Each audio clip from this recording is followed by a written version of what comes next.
قریب قریب آیا بھائی، قریب آیا، نیند سینہ پسینہ پہ ہے، قریب آیا اور قریب آیا، مل کے بیٹھیں گے انشاءاللہ اس بیٹھنے پر بھی اللہ اجر دے. آ جاؤ بھائی قریب آئے، خراب اوپر کر آ جاؤ قریب آئے، باہر والے کے اندر آ جاؤ، اللہ جلائے خیر. الحمدللہ وکفا وسلام علی عبادہ الذین اصطفى، اما بعد فاعوذ باللہ من الشیطان الرجیم، بسم اللہ الرحمن الرحیم. شہر رمضان الذی انزل فیہ القرآن، وقال تعالی ان هذا القرآن یہدی للتی ہی اقوم، وقال النبی صلی اللہ علیہ وسلم من قام رمضان ایمانا واحتسابا غفر له ما تقدم من ذنبه، وفي رواية أخرى ومن قام ليلة القدر إيمانا واحتسابا غفر له ما تقدم من ذنبه. میرے محترم دوستوں اور بھائیوں، اللہ تبارک و تعالی کا جتنا شکر ادا کیا جائے وہ کم ہے. فرمایا لئن شکرتم لأزیدنکم، شکر کرو کہ بڑھا دوں گا، وَلَئِن كَفَرْتُمْ إِنَّ عَذَابِي لَشَدِيدٌ، ناشکری کرو کہ دردناک عذاب کے لیے تیار ہو جاؤ. میرے دوستوں اور بھائیوں، زندگی میری اور آپ کی غفلت میں، لاجعلی میں، لاپرواہی میں، مرضیات کے مطابق گزر رہی ہے، لیکن رب ذوالجلال کی جہاں احسانات، انعامات، اکرامات، کتنے انعام ہیں. فَبِأَيِّ آلَاءِ رَبِّكُمَا تُكَذِّبَانِ، اپنے رب کی کون کون سی نعمتوں کو جھٹلاؤ گے. وَإِن تَعُدُّوا نِعْمَتَ اللَّهِ لَا تُحْصُوهَا، اللہ کی نعمتوں کو گننا چاہو لا تحصوها نہیں گن سکتے. زندگی مرضیات کے مطابق گزر رہی ہے، غفلت میں گزر رہی ہے، لا یعنی میں گزر رہی ہے، کوتاہی میں گزر رہی ہے، سستی میں گزر رہی ہے، لیکن پھر بھی رب ذوالجلال کے احسانات ہیں. اسی میں رب ذوالجلال نے ایک اور احسان کیا، ایک اور انعام کیا، ایک اور اعزاز کیا، ایک اور اکرام کیا. وہ انعام کیا کیا، وہ احسان کیا کیا، وہ اکرام کیا کیا کہ زندگی میں مجھے اور آپ کو رمضان کا یہ مہینہ عطا کر دیا، جس کی آج 27ویں رات ہے. جناب رسول اللہ صلی اللہ علیہ وسلم 2 مہینے پہلے دعا مانگ لیں، بارک لنا فی رجب و شعبان، اے اللہ رجب اور شعبان میں برکت دے دیں، وبلغنا رمضان، اور رمضان تک پہنچا دے. صحابہ کرام کا کیا عمل تھا، صحابہ چند مہینے پہلے استقبال کرتے تھے کہ رمضان آ رہا ہے، رمضان آ رہا ہے، اور پھر رمضان کا جو حق تھا کما حق وہ حق ادا کرنے کے بعد پھر استغفار کرتے کہ رمضان آ گیا، چلا گیا، ہم نے کچھ نہیں کیا. میرے دوستوں اور بھائیوں، رمضان کے یہ روزے یہ معمولی نہیں ہے. رمضان کا یہ مہینہ سال میں ایک دفعہ آتا ہے، اور یہ مہینہ سارے مہینوں کا سردار ہے. کہ ہم رمضان کے روزے رکھ رہے ہیں، ان روزوں پہ ہمیں کیا ملتا ہے، ان روزوں پہ ہمیں کیا ملے گا. اور اعمال پر رب ذوالجلال نے اعلان کیا یہ عمل کرو یہ ملے گا. مثلاً اذان کے بعد کی دعا، جناب رسول اللہ صلی اللہ علیہ وسلم نے فرمایا کہ جو ہر اذان کے بعد یہ دعا پڑھے گا، اللہم رب هذه الدعوة التامة والصلاة القائمة إلى آخره إنك لا تخلف الميعاد. جناب رسول اللہ صلی اللہ علیہ وسلم کا فرمان ہے کہ جو ہر اذان کے بعد یہ دعا پڑھے گا، کل قیامت کے دن مجھ پر لازم ہے میں پڑھنے والے کی شفاعت کروں. لیکن روزے کے بارے میں رب کریم کا کیا فرمان ہے؟ رب کریم نے کیا فرمایا؟ الصوم لی، روزہ میرے لیے ہے. الصوم لی، الصوم لی، روزہ میرے لیے ہے. وَأَنَا أَجْزِي بِهِ، اور بدلہ بھی میں اس کا دوں گا. رب ذوالجلال جو بدلہ دیں گے، آنکھ بدلے کو دیکھ نہیں سکتی، کان بدلے کو سن نہیں سکتے، دل اور دماغ اس بدلے کو سما نہیں سکتے. میں نے آپ کے سامنے آیت پڑھی، شہر رمضان الذی انزل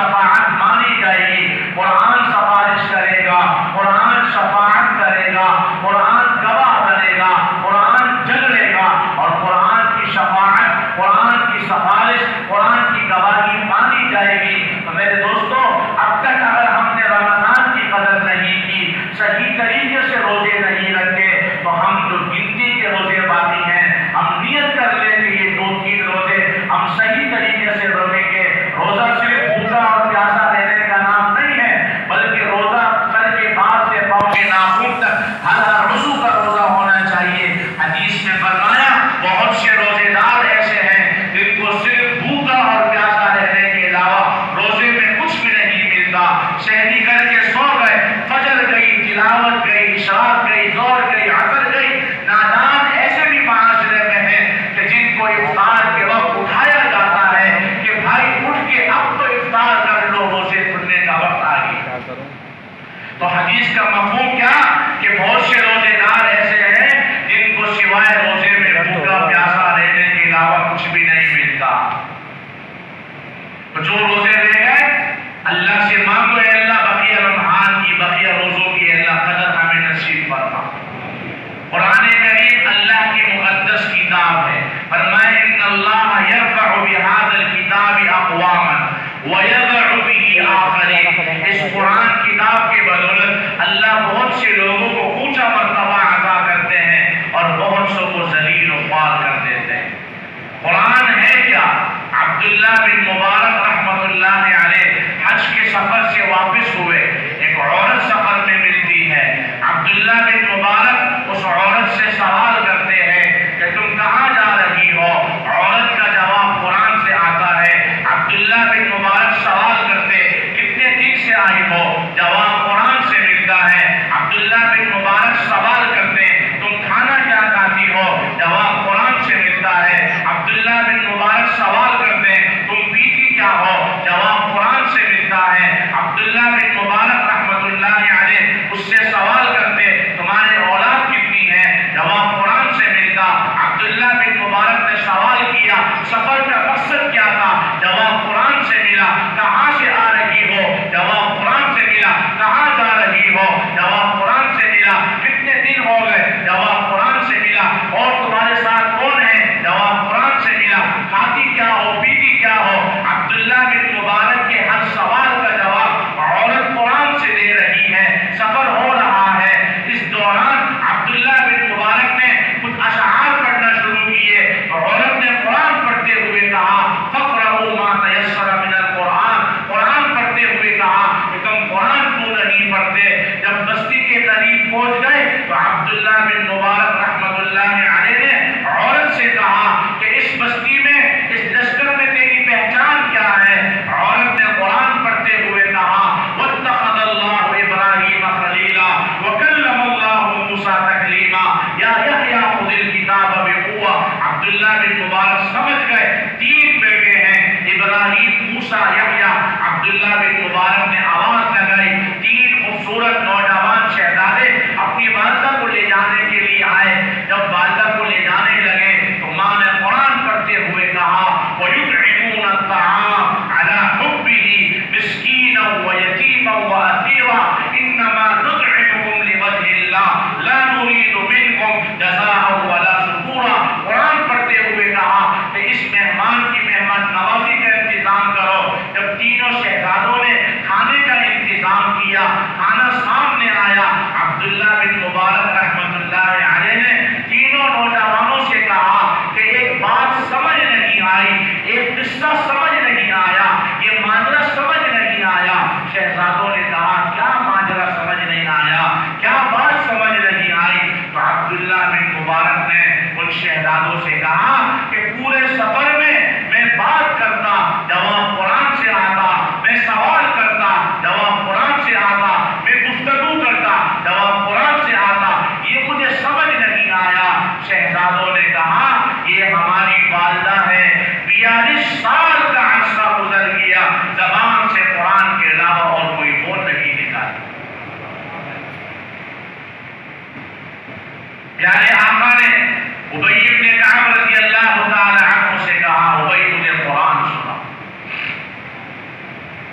اللہ ہمیں قرآن کی حلاوت نصیب فرمائے، اللہ قرآن کے انوارات سے ہمارے قلوب کو منور کر دے اور قرآن کی تعلیمات کے مطابق ہمیں زندگی گزارنے کی توفیق عطا فرمائے۔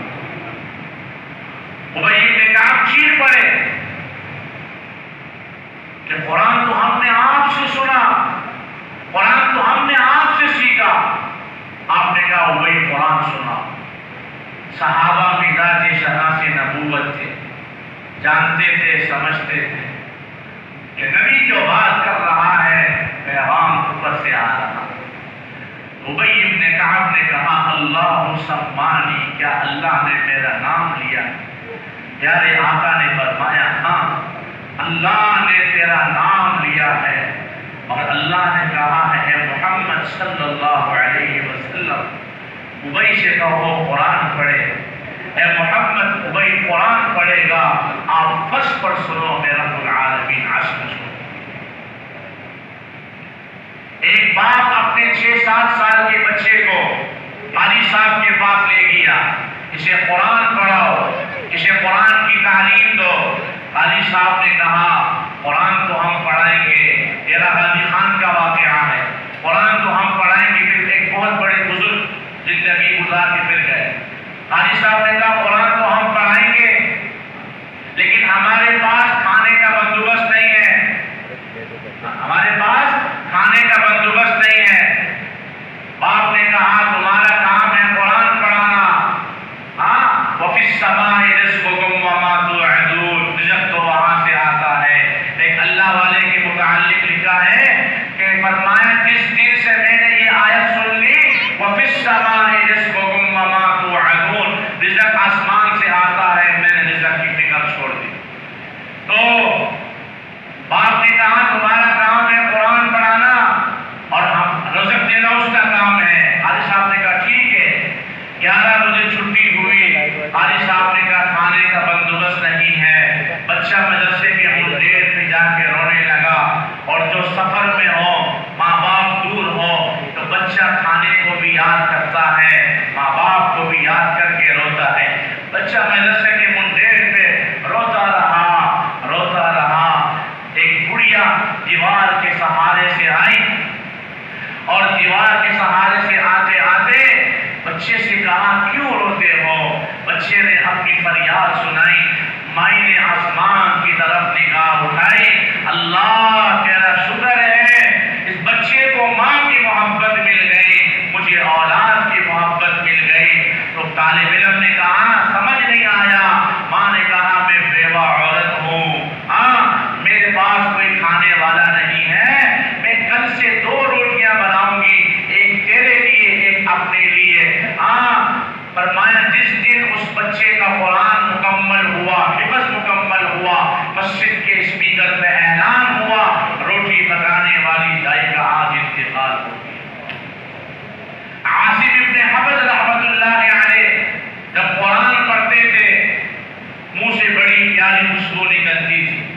شاگردوں نے کہا حضرت جب آپ قرآن پڑھتے ہیں منہ سے بڑی پیاری خوشبو نکلتی ہے، کیا بات ہے؟ کہنے لگے کہ میرے اور میرے رب کے درمیان راستہ، لیکن تم اللہ کے مہمان ہو، تم اللہ کے نبی کے مہمان ہو، تو تمہیں بتا دیتا۔ کہنے لگے میں ریاض الجنہ میں قرآن پڑھ رہا تھا اور قرآن پڑھتے پڑھتے میری آنکھ لگ گئی۔ جب میری آنکھ لگی تو خواب میں پیارے آقا کی زیارت ہوئی اور پیارے آقا نے فرمایا عاصم تم جب قرآن پڑھتے ہو تمہارا قرآن پڑھنا مجھے بہت پیارا لگتا ہے۔ پھر پیارے آقا نے اپنے ہونٹوں کو میرے ہونٹوں کے قریب کیا اور میرے ہونٹوں کا بوسہ لیا۔ کہنے لگے نہ یہ خشک کا کمال ہے، نہ یہ عنبر کا کمال ہے، یہ کملی والے کے بوسہ لینے کا کمال ہے۔ عثمان غنی رضی اللہ تعالی عنہ ابن مسعود رضی اللہ تعالی عنہ کی تیمارداری کے لیے گئے۔ ابن مسعود رضی اللہ عنہ بیمار تھے۔ عثمان غنی نے کہا آپ کے لیے وظیفے کا انتظام کروں۔ ابن مسعود رضی اللہ تعالی عنہ نے جواب دیا تمہارے وظیفے کی ضرورت نہیں۔ عثمان غنی نے کہا آپ کے بعد بیٹیوں کے کام آئے گا،